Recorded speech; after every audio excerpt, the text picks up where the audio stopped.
Vision બનાવી અને ચાલે છે.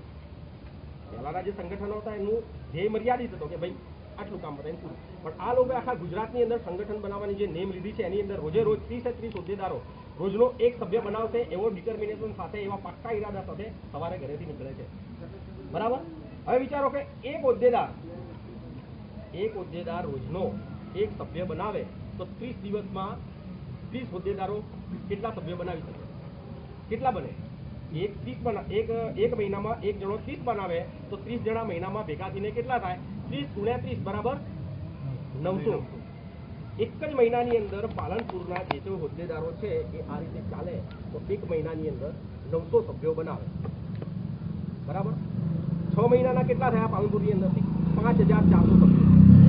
ખાલી પાલનપુરમાંથી આ રીતે જ રોજનો એક સભ્ય બનાવવાનો. 24 કલાકનો સમય છે તમારી પાસે. 23 કલાક તમારે જે કામ કરવું એ કરો, પણ 1 કલાક ખાલી ક્ષત્રિય ઠાકોર સેના માટે તમે જે સેવા કરવા માટે નીકળ્યા છો એ કલાક એના માટે ફાળવો તો બી એક સભ્ય તો મળે. તમે 10 જણને વાત અહીંયા બેઠેલા છે ત્યારે હમણાં ફોર્મ ભરવા ચાલુ કરે લગભગ 50-60 જણા જોડાઈ જશે. તો આવી રીતે આપણે દિવસ તો આપણે કામ ધંધો લઈને નીકળ્યા એની અંદર પોતાના વાસની અંદર બી એક આંટો મારી તો એક સભ્ય તો બને ને. અને આમાં એવું નથી કે તમે ખાલી પુરુષોને જ બનાવી શકો, મહિલાઓને પણ આમાં સભ્યો તો બનાવી શકો છો. મહિલાઓનું મંડળ હવે બનશે, એમનું જે હોદ્દેદારો તરીકે નિમવાના છે હવે બનશે, પણ મહિલાઓને પણ તમે બનાવી શકો છો. તો પાલનપુરની અંદર 40,000 થી 60,000 સંગઠન ઠાકોર સમાજના લોકો રહે છે. તો એક દિવસમાં એક હોદ્દેદાર એક સભ્ય બનાવે તો 30 હોદ્દેદારો એક મહિનામાં 900 સભ્યો બનાવે.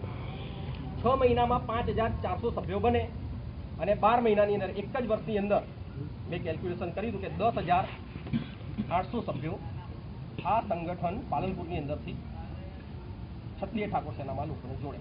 અને એવી જ રીતે બનાસકાંઠાના 14 તાલુકા છે. આખા જિલ્લાની વાત કરીએ અને એ જ રીતે ગુજરાતના 30 જિલ્લા છે.